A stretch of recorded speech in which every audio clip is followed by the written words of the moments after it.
sejam bem-vindas, sejam bem-vindos. Hoje a gente vai ter uma conversa sobre dinheiro. Quero sim. Também quero. Eu sou Pedro Luiz. Eu sou Alexandre Ferreira, se essa é a pergunta. Olha aí, não é? Mas não é um discursinho comunista, não são contra o capitalismo, não é isso? Não é um bando de esquerdinho, esses caras de uma conversa, e agora falam que querem dinheiro. Não, a gente não tá fazendo programa para pedir dinheiro, a gente tá fazendo uma reflexão a respeito do valor do dinheiro nas nossas vidas e, bom, pode ser na sua também, não é isso, Alexandre? Sempre. A gente se usa aqui de espantalho para você poder espantar os maus olhados e os demônios que podem te circundar.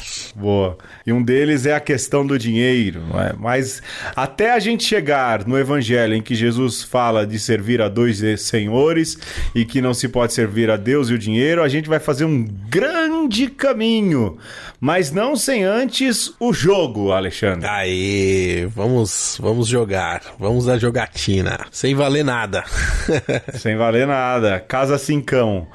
O jogo é: que tipo de milionário você seria se ganhasse na Mega Sena? Olha aí, hein, Alexandre? Um quiz do G1. Olha aí, da Globo. E aí, então, vamos fazer o nosso quiz, saber que tipo de milionário a gente seria. Vamos começar, Alexandre? Já tá aí no jeito?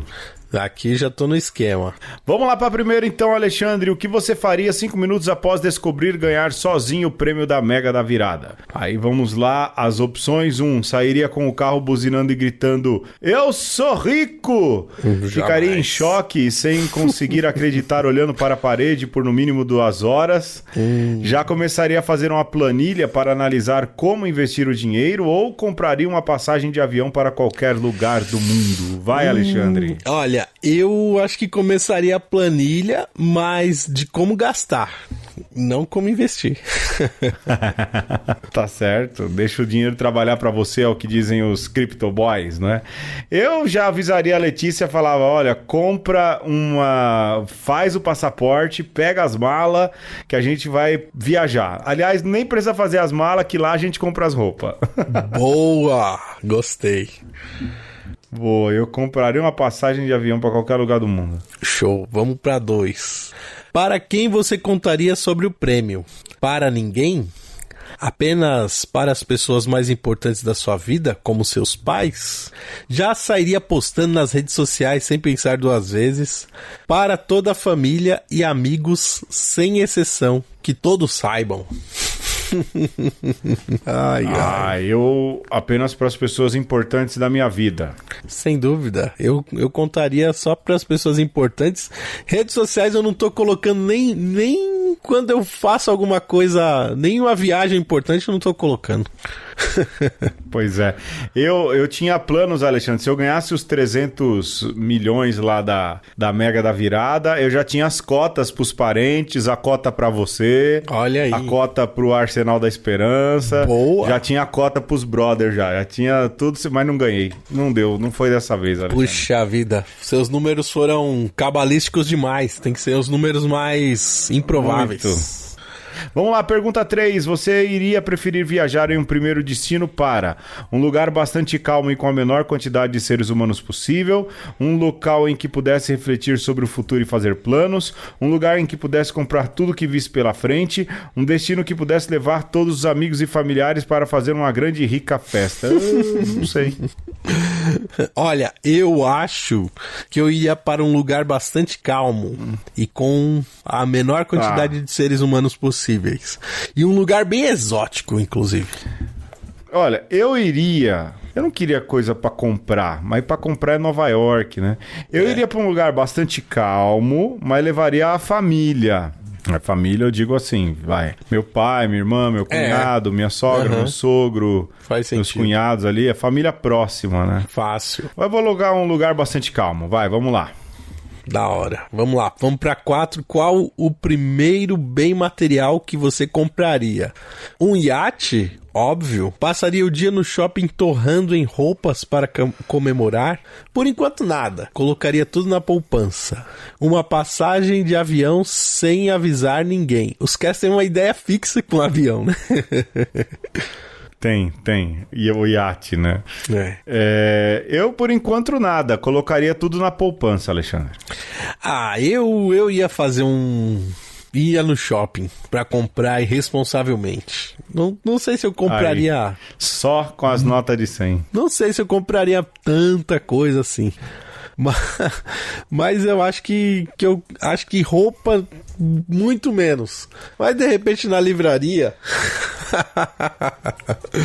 eu acho que eu ia gastar aí ia dar uma cota. Boa. Agora, quinta, para qual lugar você se mudaria? Um local que não fosse tão caro viver em um longo prazo, um lugar em que pudesse fazer uma coisa diferente em cada dia, um lugar com muitas baladas e festas, mas principalmente glamour, alguma ilha paradisíaca e não conhecida por turistas. Uau! Pedro, eu acho que eu iria no local que não fosse tão caro. Assim, uma cidadezinha aí de médio porte. Eu ficaria em São Paulo, né? Mesmo. Mas jamais. No fim, seria um local que não fosse tão caro viver em um longo prazo. Eu vou nessa também. Acho que São Paulo eu ficaria pela questão afetiva. Mas pensando em custo de vida, São José do Rio Preto era melhor. É verdade, tem razão. Mas é muito calor, Alexandre, muito calor. Bom, 6. Qual bebida você escolheria para brindar a sua nova conta bancária? A champanhe mais cara que achasse no supermercado, água, tequila ou uma cervejinha bem gelada?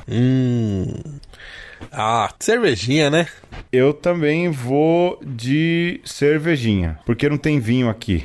E que a cervejinha ia lembrar que você tem que continuar... Você tem que ser rico, mas tem que continuar humilde. Pois é, na humildade, só na Serra Malte. Vamos lá, Alexandre, vai pra frente. Vai. O que é um problema para você? O sol que tomou nas Ilhas Malvinas... Não garantiu o bronzeado que esperava, dor nos joelhos após passar o dia torrando em compras em Miami, para manter a descrição, não poder conversar com amigos sobre suas últimas compras e viagens, enlouquecer com planilhas e não conseguir organizar o que fazer com tanto dinheiro. Dos amigos eu não me afastaria, né? Então, porque até não tenho tanto amigo assim, né? Dor nos joelhos por causa do rolê, então eu vou pôr dor no joelho.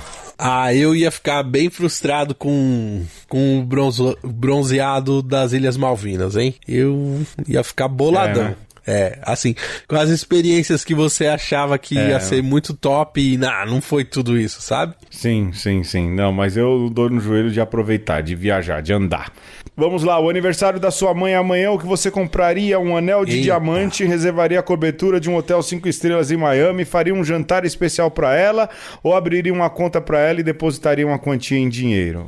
Eu vou colocar já rápido, a conta em dinheiro. Embora minha mãe já esteja no céu, é o que eu faria pra quem eu amo.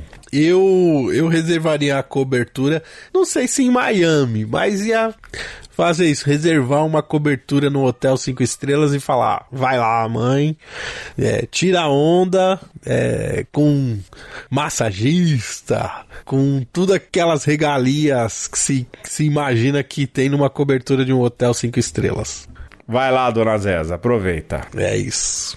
Com qual famoso rico você mais se identifica? Steve Jobs, Príncipe William e Kate Middleton, Kim Kardashian ou Drake? Ai, cara. Vai, Pedro, responde aí. Eu não sei quem é Kim Kardashian nem Drake, né? O Steve Jobs é um mala. E o Príncipe William e a Kate Middleton é um casalzinho apaixonado. Como eu sou apaixonado também por Dona Patroa, eu vou colocar que eu seria o Príncipe William. Eu vou colocar o Drake só porque o Pedro não conhece. Então, exatamente. Deve ser alguma coisa. Veja o resultado, Alexandre. Você tirou o que, Alexandre? Onde é que apareceu o resultado, Brasil? Será que eu deixei de marcar? É uma linhazinha só. Muito bem. Apareceu pra mim aqui, Pedro, ó. Racionalidade em pessoa. Olha aí, hein? Nós dois, Alexandre. Nós dois. Poxa, racionalidade em pessoa. Se é assim com muito dinheiro, imagine com pouco, que é o nosso caso. Alexandre, vamos pro tema. É o que temos pra hoje. Vamos pro tema.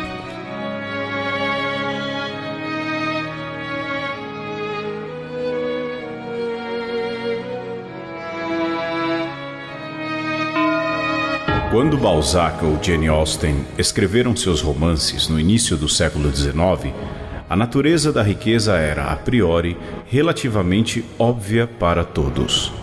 O patrimônio parecia existir para gerar rendas de propriedade, ou seja, rendas seguras e regulares para quem o possuía, sobretudo na forma de terras ou de títulos da dívida pública. O pai Goriot possuía rendas provenientes do Estado, e a pequena propriedade dos Rastignac era constituída de terras agrícolas. Era o mesmo caso das vastas terras de Nordland que John Dashwood herdou em razão e sensibilidade, das quais não tardaria a expulsar suas meias-irmãs Elinor e Marianne, obrigadas a se contentar com a renda de juros pagos sobre o pequeno capital deixado pelo pai na forma de títulos da dívida pública. Nos romances clássicos do século XIX, a riqueza estava em toda parte, e quaisquer que fossem seu tamanho e seu detentor, ela invariavelmente aparecia de duas formas: terras ou dívida pública.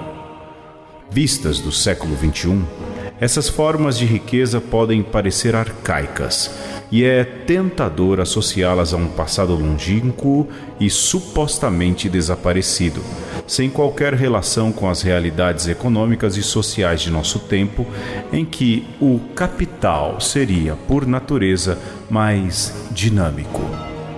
Os personagens dos romances do século XIX aparecem muitas vezes como arquétipos do grande proprietário. Figura odiada na nossa modernidade democrática e meritocrática. Nada mais natural, entretanto, que, se demandasse ao capital produzir uma renda certa e segura, esse é, de fato, o objetivo de um mercado de capitais perfeito, no sentido dos economistas. Seria bastante equivocado imaginar que o estudo da riqueza do século XIX nada tenha a ensinar ao mundo de hoje. É isso, né, Alexandre? Vamos falar de dinheiro, e não é para pedir nem nada disso, até porque a gente é, por exemplo, bem irresponsável com o grupo dos patrões, né? A gente deveria até ser melhor, mas a gente está melhorando, não é? Ou vai tentar melhorar em 2022. Então, a gente gosta de dinheiro. Você gosta de dinheiro, Alexandre? Gosto. Resolve alguns problemas. Resolve um tanto, né? Não quero dinheiro, eu só quero amar, como diz o Tim Maia, mas alguma segurança financeira é lógico, né?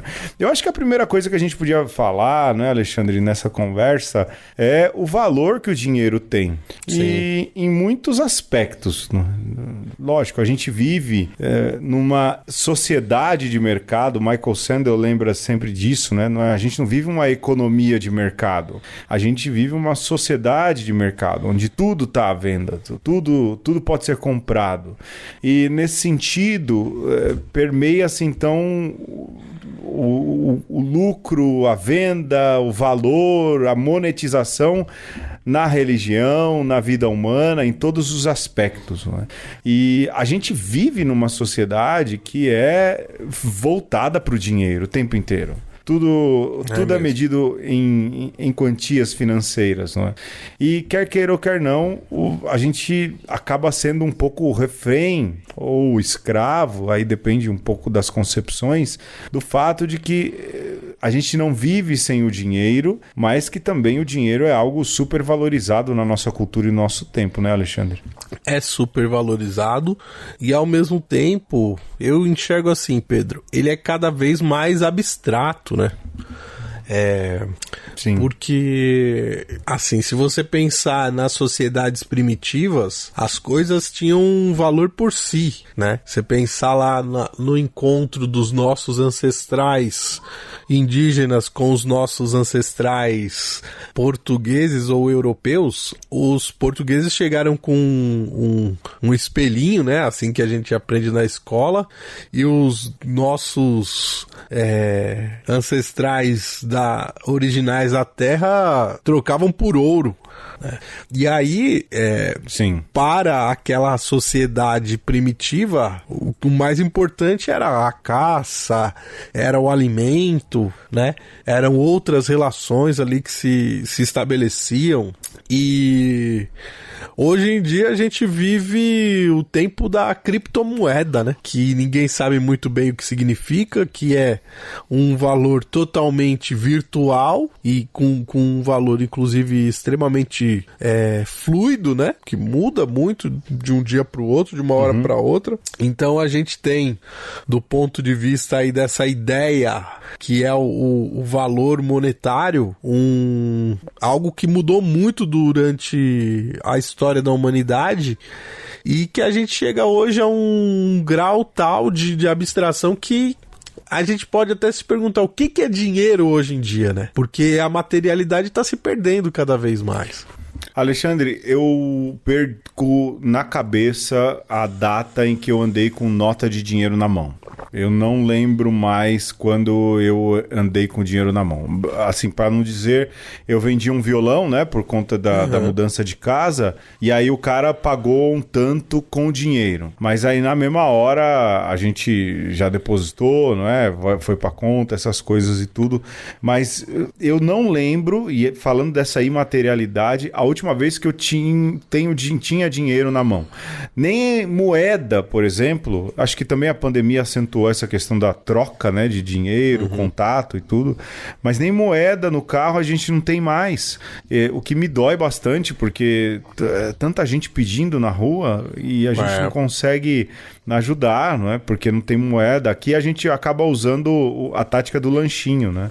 Faz um lanchinho ou leva uma fruta, se alguém pede alguma coisa a gente dá para quem tá pedindo comer, mas de fato o dinheiro é uma imaterialidade hoje em dia, né? Lógico, você faz todo o controle na conta, no cartão de crédito, o que você recebe, o que você gasta, mas o papel moeda mesmo, né?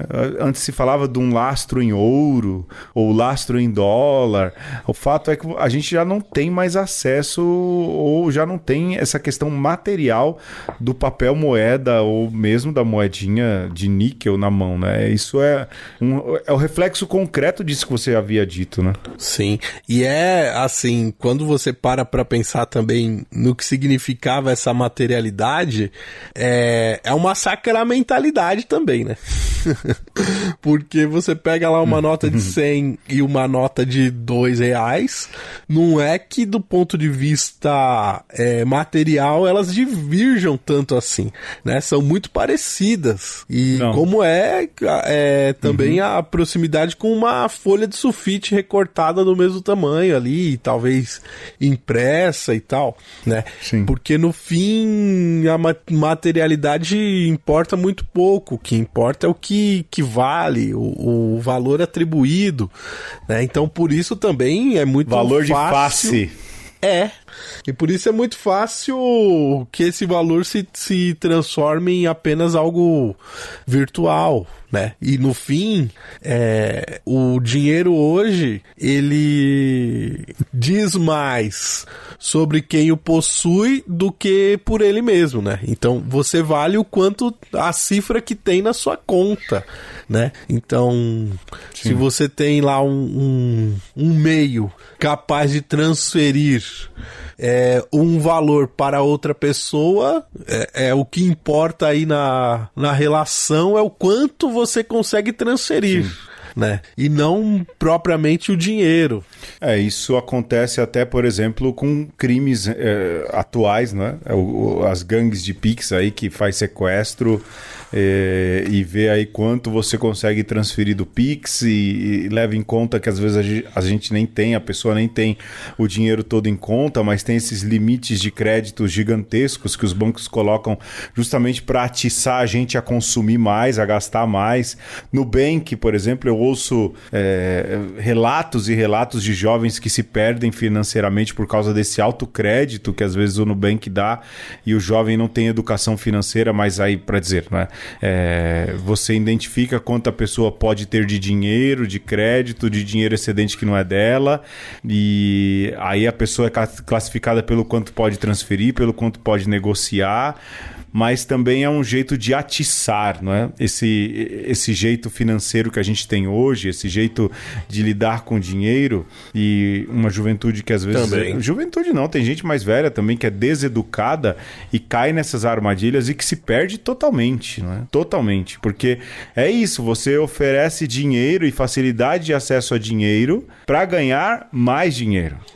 Isso é fato. Isso é fato. O banco nunca perde, não é? Você já fez um empréstimo, se você já comprou alguma coisa financiada, o banco nunca perde. E ele quer fazer parecer que você é um cliente importante. Olha aqui o tanto de crédito que eu lhe dou. Olha aqui o tanto de valor já aprovado que você tem. Tão boa pessoa você é, não é? Porque faz você se sentir e tudo.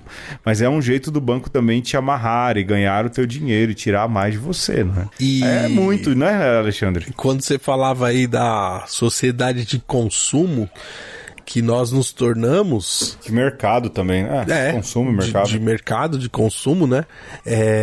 O quanto as pessoas te medem e fazem um juízo sobre o seu valor a partir daquilo que você consome, né? Então, da mesma forma que o banco, que tem acesso ao seu limite, aos seus hábitos de consumo, te julgam e falam, olha, para esse daqui eu posso oferecer mais, para esse daqui não adianta, tem que achar um outro subterfúgio. As pessoas muitas vezes vão olhar para você e vão te dar crédito ou não, né? Vão dizer se você é uma pessoa bacana ou não, pela camisa que você veste, pelo tênis que você tá no pé, pelo carro que você dirige, né? O que leva muitas pessoas a, de fato, quererem consumir mais e mais para poder, né, ter estes valores, né, que se travestem aí nos bens que essa pessoa pode ostentar, para poder de fato impressionar as pessoas e dizer, olha, eu tenho valor, eu sou bem sucedido. Sim. Né? Então ter dinheiro no bolso hoje já não faz mais sentido. E até porque mesmo quando você tinha dinheiro no bolso, você não saía mostrando, né? Olha aqui o plaquê de 100. Só o MC do funk ostentação que faz isso, né? Mas na verdade você tem que ter... E faz tempo que fazia. Lá no começo da década de 10. Hoje em dia você tem que ostentar de outras maneiras, né? Mas o intuito continua o mesmo, né? Sim, sim. E, assim, eu tava pensando enquanto você falava aqui, justamente dessas nuances do ostentar e daquilo que é a roupa que ostenta ou o carro que ostenta. E pode ser que eu esteja me tornando repetitivo e depois de 200 programas talvez isso seja muito normal, né? Mas a Naomi Klein tem lá o Sem Logo, não é? Que é justamente falando do império das marcas que vendem para você muito mais o conceito do que o produto, porque o mesmo lugar que fabrica uma roupa da Nike fabrica da Adidas e fabrica uns sem marca, sem logo. E o que vale, na verdade, é a etiqueta aplicada. A mesma coisa o café. Você toma um café ruim, mas que a Starbucks vende como sendo dela. E assim, como alguém que bebe café, e olha que eu bebo café, eu sei que o café da Starbucks, mesmo o vendido em grão ou vendido lá em pó, ele é ruim. Ele é um café ruim, não é? E aí é interessante a gente perceber que a Starbucks vende dizendo, não, esse café é bom, e quem não manja vai acabar comprando dizendo, não, de fato, esse é um café bom, é um café que vale a pena. E você vende a marca. E geralmente você compra uma marca, um conceito de alguma coisa que volta e meia pode ser ruim. Tô falando que a roupa não, mas, por exemplo, mais claro, o café, não é? Justamente aí, você pega essa sociedade de consumo em que tudo é produto, em que consumir é status, você coloca aí uma marca, um conceito e vende, nem sempre, porque às vezes comprar de marca boa é comprar de qualidade e ter mais durabilidade, mas volta e meia você compra uns gatos aí como se fossem lebres, né? E aí a marca, né, ou a empresa por trás da marca, hoje em dia tem isso também. Não fala que você tá comprando a marca, o logo. Fala que você tá comprando a experiência. Então, a Starbucks não vende café. Exato, o conceito. Vende o conceito, vende a experiência de tomar um café com o nome escrito no copo. Um copo que, pois é, às vezes não é nem biodegradável, um café, como o Pedro falou, que é nutritivo porque tem milho, tem soja, é aquilo que parece tudo mais menos café. E todas as proteínas ali. Ruim. E aqueles frappés cheios de açúcar, né? Tem tudo, menos café, menos o produto que eles vendem. Um copo grande que tem mais água do que não sei o que, aguado. Olha, você quer estragar minha experiência com café? É esse café grande e aguado. Eu tomei Starbucks acho que uma vez na vida, Pedro. Não consigo voltar mais. Eu, antes de conhecer café de fato, eu tomava algumas vezes, mas depois que você toma um café passadinho, direitinho, é outra vida, é outra coisa, né? E aí você acaba valorizando quem? O pequeno produtor. Então. Olha a inversão das coisas aí, porque tem muito pequeno produtor fazendo café bom aí e que precisa dar vazão ao produto no mercado e tudo mais.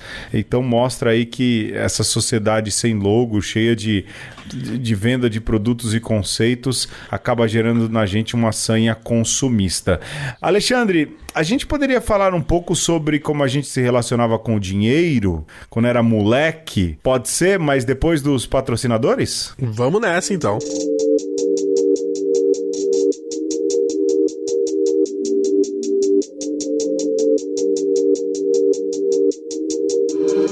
Chegou com beat, Quando eu era mais jovem você fez falta, hein? Pra te conquistar eu me joguei alto, hein? Fiz família sem você, mas agora com você me arrependo se já confiei em alguém. O meu sonho era te ter aqui, pra nunca ter sofrido o que eu sofri. Agora que eu te tenho aqui, vou manter para ser assim, mas foda é confessar que você fez falta. Engraçado o senhor estar aqui na mesa perto de mim, no shopping me dizendo sim. Samuel e Yasmin tão felizes por você, dando o que eles querem ter sem ter que ouvir um não no fim. Lá no meu bairro, se é que vou dizer assim, quantas iguais a você fez vários tão iguais a mim. Pude te conquistar e assim pude perceber que o que você faz por mim não vale o que eu fiz por você.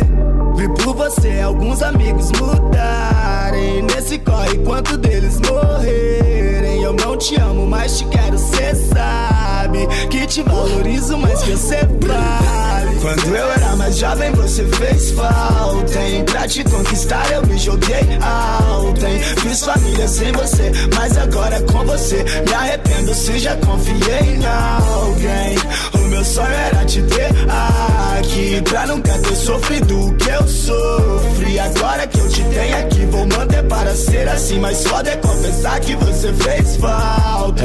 Eu esperava minha hora chegar, mas na verdade eu nem sabia se ela viria. Se lá na frente de repente a gente ia se encontrar, quem sabe? Saudade daquilo que eu nem conhecia. Eu e a molecada da rua ouvindo Racionais. Naquele tempo nós nem se chamava de cria. Lembra daquela? Eu tô ouvindo alguém me chamar.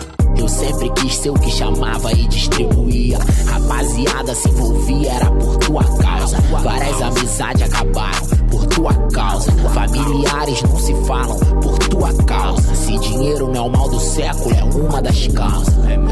Crede em Deus e estarás seguro. Crede nos profetas e prosperarei. Então escolha qual lado do muro. Filhos do dono de tudo e todos somos reis. Quando eu era mais jovem você fez falta, hein? Pra te conquistar eu me joguei alto, hein? Fiz família sem você, mas agora com você me arrependo se já confiei em alguém. O meu sonho era te ter aqui, aqui pra nunca ter sofrido o que eu sofro. E agora que eu te tenho aqui, vou manter para ser assim. Mas foda é que eu pensar que você fez falta. Tu sabe, fez a minha mãe chorar. Tu sabe, tu fez o meu bairro chorar. Quantos você levantou, quantos você derrubou. Essa conta não bate, saudades e tu não admite que errou. Ou até meus ancestrais te procuram para montar minha árvore genealógica. Explótica faz, quem é que vai me explicar? Não devo ser mais decente no meu DNA. Quando não temos ref em casa, temos que buscar na rua. Só não pode ser a minha que aí suja.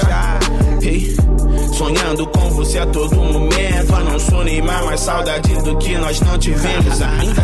Já vi você voar, mas nunca cair na mão. Eu me senti Caim, cê preferia outros irmãos. Pra não te ver partir de clone em casa. O homem que copiava, do vulcão nas lava. Quando eu era mais jovem você fez falta, hein? Pra te conquistar eu me joguei alto, hein? Fiz família sem você, mas agora com você me arrependo se já confiei em alguém. O meu sonho era te ter aqui pra nunca ter sofrido o que eu sofro. E agora que eu te tenho aqui, vou manter para ser assim. Mas foda é que eu pensar que você fez falta, hein?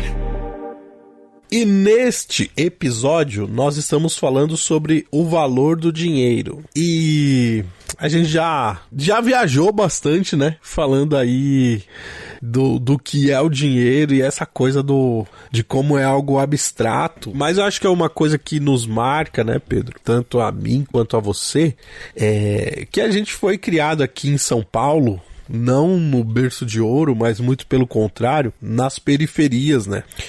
E sim, uma coisa que para quem cresce nesse contexto é muito significativo, isso a gente tem que aprender muito cedo, que o valor tem que ter o seu devido lugar, né? Assim, tem um jeito certo de chegar nele, tem um jeito errado, e quando você aprende isso, você define um pouco o que vai ser da sua vida e tal, né? E eu acho, Pedro, que essa é uma coisa muito marcante para essa nossa experiência que a gente fez, né?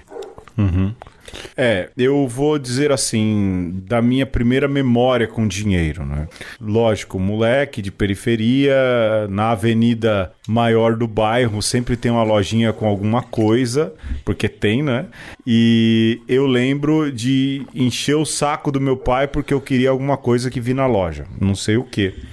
E aí meu pai contava que eu chorei e falei pra ele, mas como é que você não tem dinheiro? Se você tem aí um talão de cheque, né? Primeiro, de novo, a história do crédito. É, né? Lógico.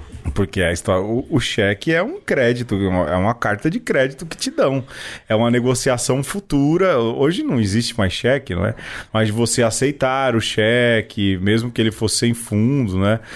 Na compensação ele descobrisse que foi um calote, ainda assim é um crédito, um talão de cheque é um crédito. E eu acreditei nisso, né? Mas minha mãe conta de uma experiência mais antiga ainda, de eu querer alguma coisa e fazer um baita escândalo na porta da loja, ela me dá uma surra. Eita. Na porta da loja e ficar 10 anos sem passar na porta da loja de vergonha do escândalo que eu dei, né? Caraca, mano. Mas porque fui atiçado ali pelo consumismo, né? Mas assim, isso a título de primeira experiência com consumo, na verdade. Com o dinheiro, eu lembro muito daquelas moedinhas de cruzeiro, acho que você lembra, né, Alexandre? De 50, de 1 cruzeiro. E eu lembro do meu pai deixar lá em cima da geladeira, ali um pouco pra mim mesmo. Não era muita moedinha, não. Eu lembro que era o suficiente pra comprar um gelinho. Uhum. Gelinho, geladinho, juju, sacolé, a depender de onde a pessoa tá ouvindo esse programa. Era o suficiente pra ir lá na esquina e comprar um geladinho, né?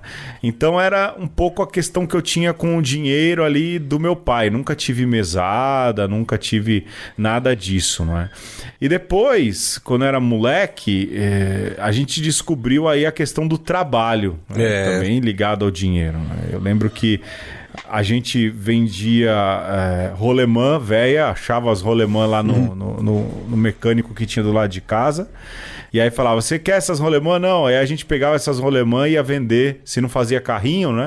Ia vender lá no Ferro Velho, juntava uns papelão, pegava uma graninha pra comprar uma tubaína, uma barecola, alguma coisa assim, né? Uma bola pra jogar na rua.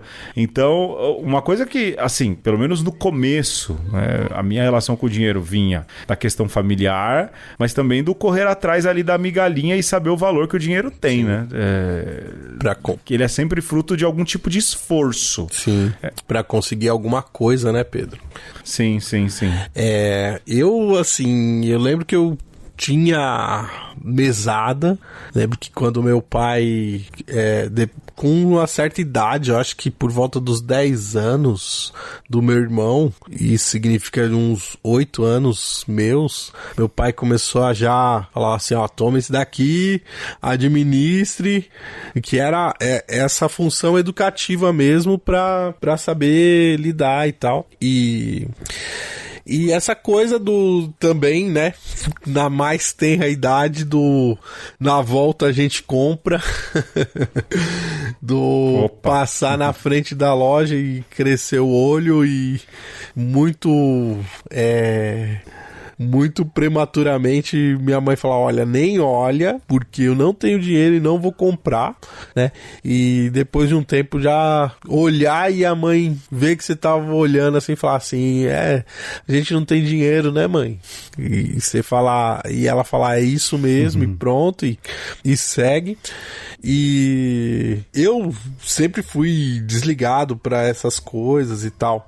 Mas eu lembro que meu irmão, assim, muito também prematuramente quis começar a trabalhar para comprar as coisas dele e tal, o tênis dele. E inevitavelmente quando você chega na adolescência, começam as comparações, né? Ah, porque fulano comprou um tênis da hora. Ah, porque a roupa do ciclano é da marca tal, né? E aí começa as comparações e você percebe que as menininhas que você tá paquerando valorizam isso, né? E eu lembro meu pai falando pra mim e pro meu irmão, olha, o bom é o que a gente tem, né? Não é o caro do outro. Sua roupa tá limpa? A minha roupa tá limpa. Sua roupa tá rasgada? Não, minha roupa não tá rasgada. Então, assim, para de ficar crescendo o olho no que não é seu. Eu lembro dessas lições, assim, justo. E como elas marcam, e aí começam as lições tristes da vida, né? Porque aí você começa a ver na periferia os meninos que andam com a roupa mais da hora, que vem do crime e tal, porque foram lá. Depois você descobre que também não é um dinheiro fácil, né? Que é um investimento de alto risco, você ir pegar as coisas dos outros, às vezes na mão armada ou na mão grande e tal. E que às vezes esse risco ele é cobrado e você vê os amigos de adolescência, ali de juventude, rodando. Seja porque caindo, né, foi preso ou porque foi morto mesmo, né? Nos confrontos e tal. Então, aí você começa a perceber que, mano, o dinheiro, a gente precisa dele, mas tem algum limite aí pra você conseguir, né? E que tem uma via mais difícil de você consegui-lo, que é trabalhando, e que alguns trabalhos dão mais dinheiro do que outros. E pra você conseguir esse trabalho que dá mais dinheiro, é legal você estudar, né? É uma via honrosa, digamos assim, pra conseguir esse dinheiro. E aí você começa a fazer as escolhas, né? Pra conseguir Sim. ter um mínimo de conforto, pra conseguir se destacar nessa sociedade de mercado, né? Sim. Eu lembro, Alexandre, talvez você tenha vivido isso também, que eu não tinha a menor ideia do que fazer com os meus primeiros salários, né? Quando eu comecei a trabalhar com 12, numa banca de jornal, e registrado com 14, né? E eu lembro que eu não tinha ideia do que fazer com os meus primeiros salários. Hoje eu fico imaginando o que eu consigo fazer com o meu salário para dar tudo aquilo que eu quero. Ou tento fazer, né? é o inverso, né? Mas como a nossa relação com o dinheiro ali no começo, ela é de fato baseada nas experiências anteriores, né?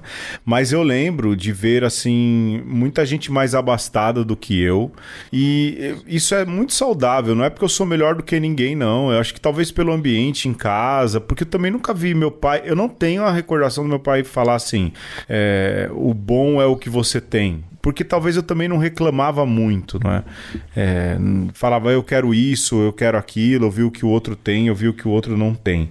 Mas uma coisa eu vi muita gente se perder por causa da vontade de querer ter as coisas também, né? Eu tenho um parente próximo que entrou para a vida do crime porque queria ter mais, porque queria ter as coisas. E olha, foi o cara da família que mais teve coisas, entendeu?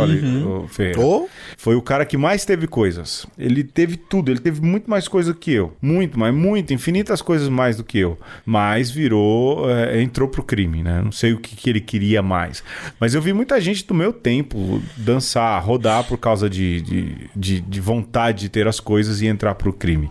Porque essa é uma característica, né, Alexandre? Você pega ali, e o ponto de pegar, e o crime pega a molecada justamente nessa época, em que você começa a olhar pra si, em que você começa a olhar pros outros, em que você começa a ser um pouco mais vaidoso no se arrumar, em que você começa a prestar atenção, né, na menininha diferente, no carinha diferente, que você começa a ter desejos até de ordem sexual e você quer experimentar ou você quer conhecer alguma coisa nesse sentido.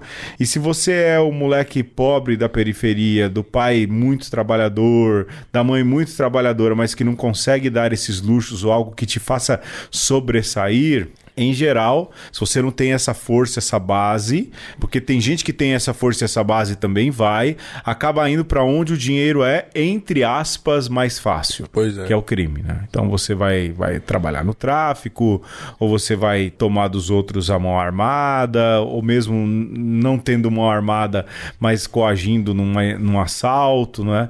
E então você vai ver muito isso. Eu vi muito isso acontecer. Vi muitos pequenos roubos acontecendo, vi muita gente se desviando justamente por se associar ao crime, e há uma glamorização, não de quem a gente fala e de quem a gente ouve, né? Mas há uma glamorização também do crime em alguma instância, não é, Alexandre? E assim, o crime é ruim, o crime te faz, parece discurso aqui de Proerd, essas coisas, né? Mas o crime te faz refém, cara. O crime te faz refém. Eu já vi casos, por exemplo, no Banco Bradesco, onde trabalhei, de o crime cooptar. Um cara falou, ajuda a gente a instalar aí um chupa-cabra nessa máquina de dinheiro aí. E aí a gente te dá X reais. O cara ajuda, né? E aí depois os criminosos chegam e falam, agora você pede transferência para outra agência. E aí, não vou pedir. Ele, pede sim, porque eu conheço aqui, tá aqui o nome da sua esposa, dos seus filhos, você mora na rua tal, tua mãe mora na rua tal, e o crime acaba fazendo esse tipo de coisa, não é? Sim. Então, eu vi muita gente cair, não é? E o Alexandre, eu achei interessante, o Alexandre usou, quando tomou posse de uma paróquia, falou assim pro bispo, aqui quem fala é mais um sobrevivente. Pois é. Ele usou uma frase dos Racionais, não é? Porque a gente tinha de tudo onde a gente estava, né? A gente tem alguma vantagem, o fato de que a gente é branco ou de que a gente não é preto. Essa talvez seja a melhor definição. O fato de que a gente não é preto. E a gente teve isso como vantagem para não cair pro crime, porque o crime batia na porta de casa o tempo inteiro. Não sei se era assim também no teu. O tempo todo. Quer dizer, o crime era meu amigo de infância, de adolescência, entendeu? Assim, era algo que a gente convivia, digamos, não naturalmente, né? Mas corriqueiramente, né? Com naturalidade. De uma maneira rotineira. E é isso, né, Pedro? Por muito tempo eu tinha medo, assim, né? Até por isso, de ver amigos de infância que faleceram, né? Amigos não, né? Mas conhecidos, né? Você viu lá fulano que estudou com você, né? E tal. E eu tinha muito medo. Acho que eu nunca ia conseguir entrar pra vida do crime porque eu tinha medo. E depois da fase do medo, vem a fase talvez da desonra, né? De achar assim, poxa, é algo muito desonrado e isso vinha sobretudo através dos meus pais, né? Que trabalhavam e tal, e a história da nossa família, né? Essa coisa da base, da referência é muito forte. Só que aí depois que passa digamos, essa fase, eu acho que uma outra fase que pra mim foi muito esclarecedora, e sobretudo, você citou aí dos Racionais, né?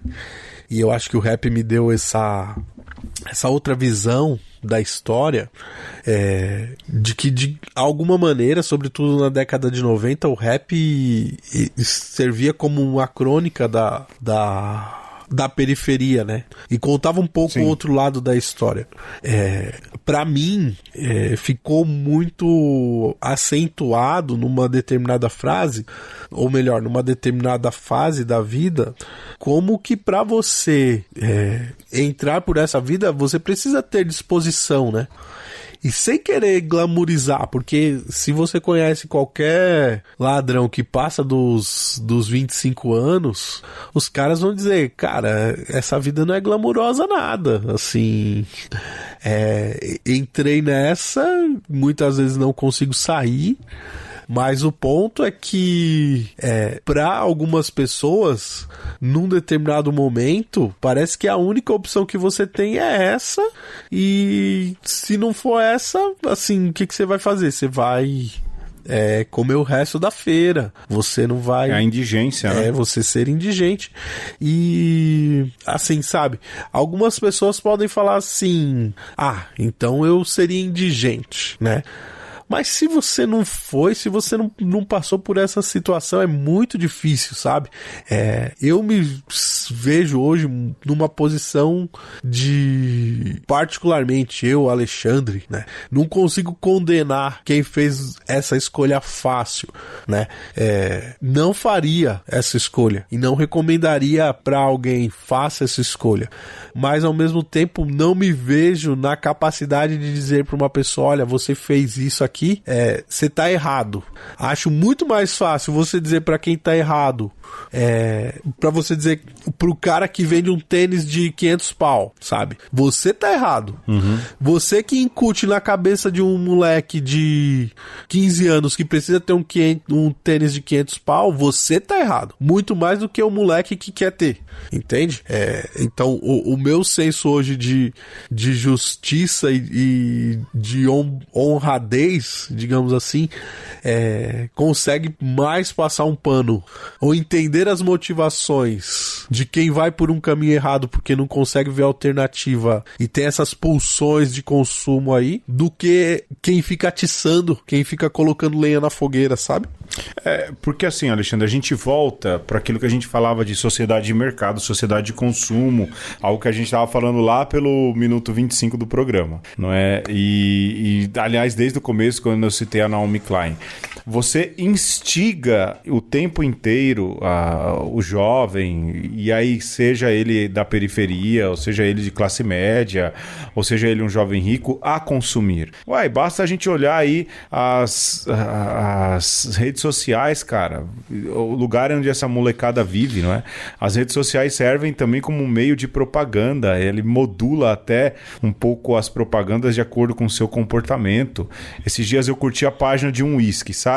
Falei, olha, eu tô com vontade de ver como é esse uísque. Curti a página e de repente veio uma porrada, um turbilhão de outros uísques aí nos patrocinados, entendeu? Tentando despertar a minha vontade de tomar esse uísque e tal. E outros, né? Parecidos.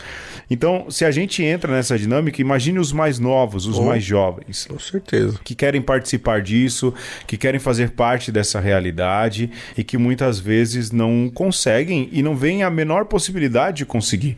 Recentemente, Alexandre, falou-se aí da toxicidade do Instagram, por exemplo, que é uma rede que os jovens ainda frequentam, não é? Hoje eles estão mais no TikTok.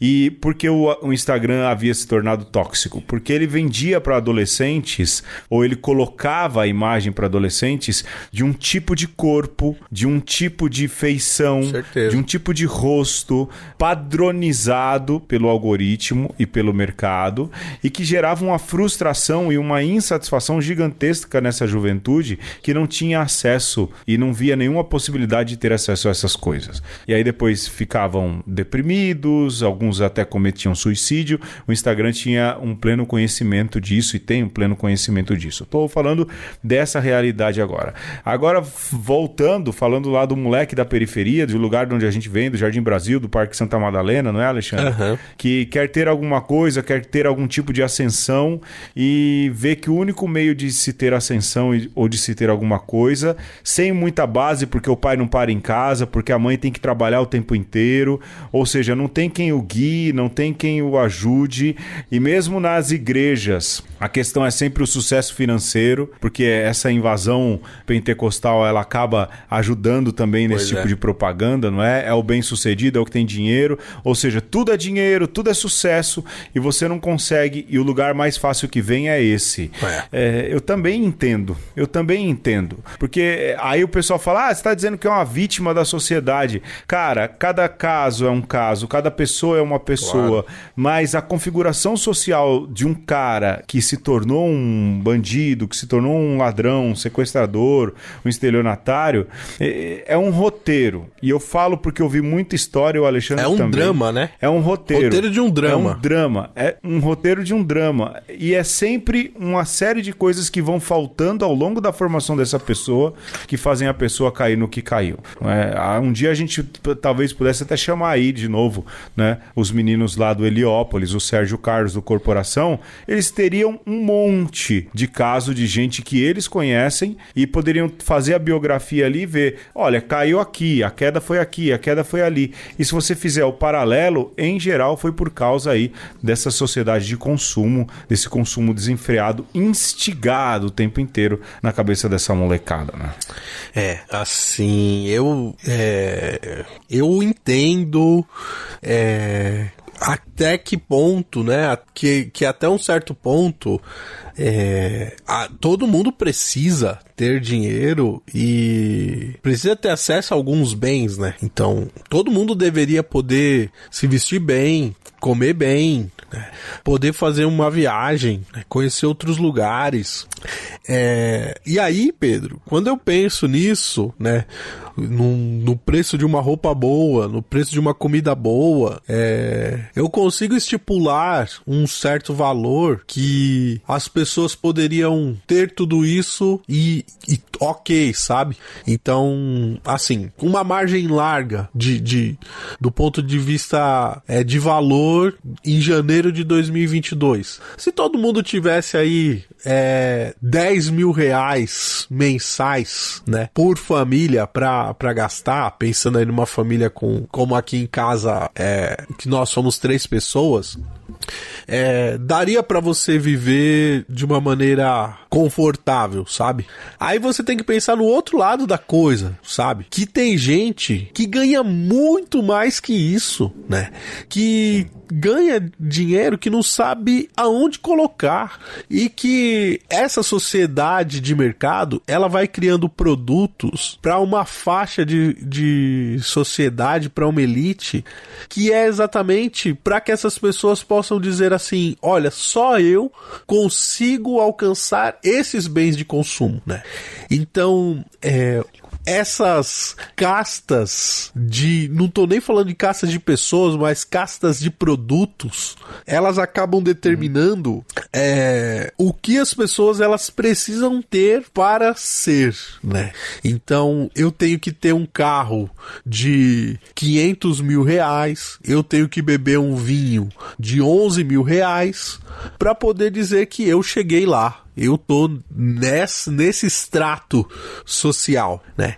E esse é a grande mácula, digamos, desse consumismo, desse capitalismo, porque isso não é feito do dia pra noite, né? Isso é feito ano após ano e tal. E aí, pra você chegar a esse extrato social que para alguns, você tem que, inclusive, consumir consumir o planeta mais do que as pessoas, na sua maioria, conseguiriam.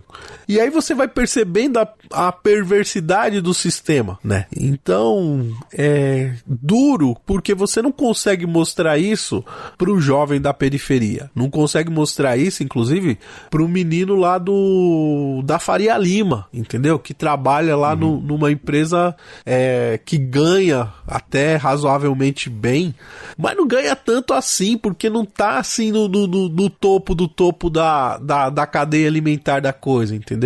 Mas que alimenta essa estratificação social. Sim.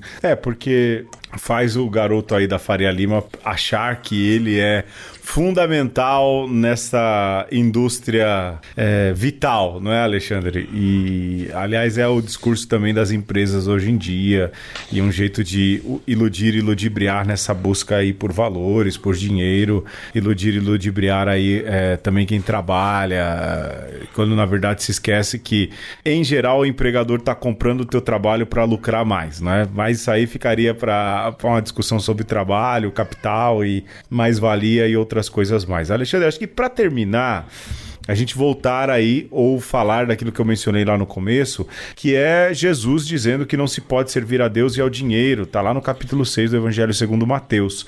Lembrar que quando Jesus diz que não se pode servir a dois senhores, pois odiará um e amará o outro, vocês não podem servir a Deus e ao dinheiro, esse discurso está dentro do Sermão da Montanha, que é um conteúdo programático de Jesus, aquilo que ele espera que seja a vida de um cristão, não é? E não se pode então servir a dois senhores. Aqui entra o valor que o dinheiro tem, de novo lá no começo, o valor que o dinheiro tem na nossa vida, não é? Vale tudo por dinheiro? Essa deveria ser a pergunta. Não estou falando nem para o Alexandre nem para mim. Não, cara, para mim, por exemplo, acho que o Alexandre dá a mesma resposta, não vale tudo por dinheiro. Aliás, um monte de coisa o dinheiro não vale. Tipo, o dinheiro não vale minha falta de sono. Né? O dinheiro não vale eu perder as pessoas que me são importantes. O dinheiro não tira os meus princípios. O dinheiro não tira, por exemplo, os meus valores, aquilo que eu acredito, o modo com o qual eu vivo. Não vale o desmatamento da Amazônia. Não vale. Tá, tão pouco, né, Alexandre? Tão pouco, não é?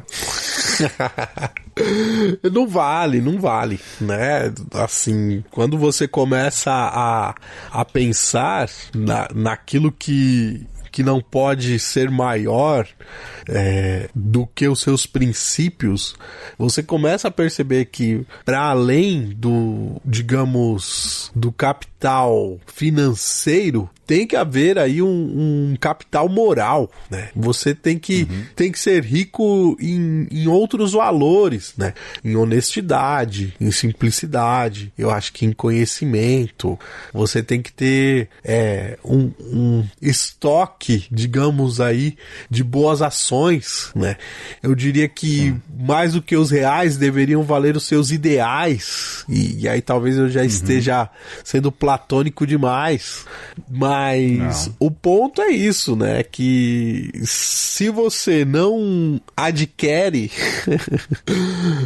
alguns valores, não se empenha também, porque se você tá falando em capital, você tá falando de que alguma maneira você capta isso, né? Então, se você não se esforça para conseguir esses valores que são, digamos, espirituais ou morais, você vai ser pobre também, né? Então, quando Jesus fala aí do não poder servir a dois senhores, é um pouco isso, é um conteúdo programático mesmo para a vida. Onde é que você vai querer investir seu tempo? Onde é que você vai querer investir os seus afetos? Em quem você vai pôr a sua segurança, né? E aí, Jesus, acho que a mensagem do Sermão da Montanha é muito atual e você não precisa fazer grandes transposições ao longo do tempo, não. Eu termino, Alexandre, com uma frase do Papa Francisco que diz que quando a gente morre, não vai atrás da gente um caminhão de mudança, com os nossos bens e as nossas riquezas. Vai um monte de gente do amor que a gente trocou, do bem que a gente fez. Eu acho que isso é uma boa atualização desse não se pode servir a Deus e ao dinheiro, e mais ainda daquilo que é de fato uma relação cristã autêntica e que não se baseia nos valores nem nos bens e nada disso. Tudo isso deve servir para que a gente tenha uma vida boa, confortável e dentro do excedente ajudar aqueles que precisam, ajudar os pobres, mas não é isso, não é a nossa conta bancária que vai nos credenciar para não perdermos o paraíso. Talvez esse seja a melhor definição. Alexandre, acho que serviu para provocar, né? Acho que serviu, Pedro.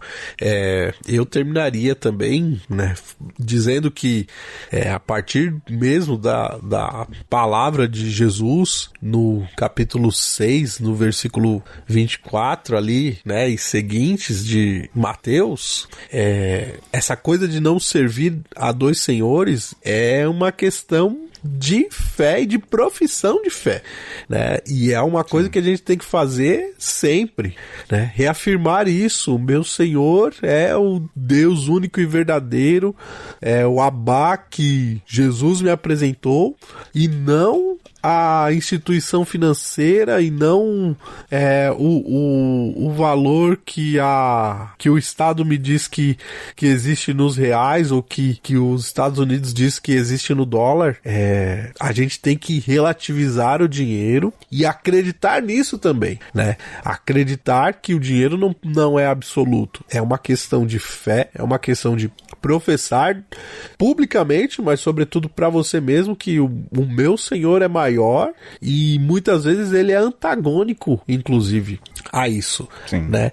E se mover por isso, se mover por aquilo que você acredita, às vezes mesmo a gente caindo na tentação de fazer uma poupancinha, né?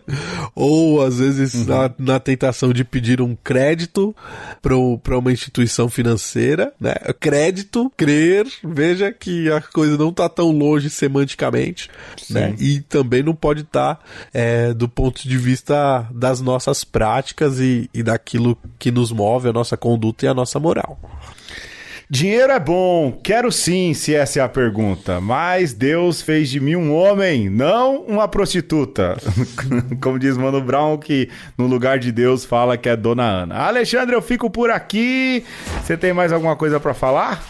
Falar mais o quê, Pedro? É só... depois de Mano Brown não tem o que dizer, tem, né? Está muito bem encerrado aí, né? Só agradecer a vocês que continuam nos escutando e compartilhando, né? Se serviu a reflexão, a provocação, provoque outros, né? E não esqueça, existe um e-mail que você pode nos contestar e pode continuar essa conversa aqui, que é o conversaconosco@gmail.com, e compartilhe, espalhe a palavra aí do Uma Conversa, que a gente gosta muito quando chega novos ouvintes que nos provocam e travam essa interlocução. É isso, a gente fica por aqui, um beijo. Um abraço. Um aperto de mão, juízo. E de graça, né? Até mais, tchau. Tchau.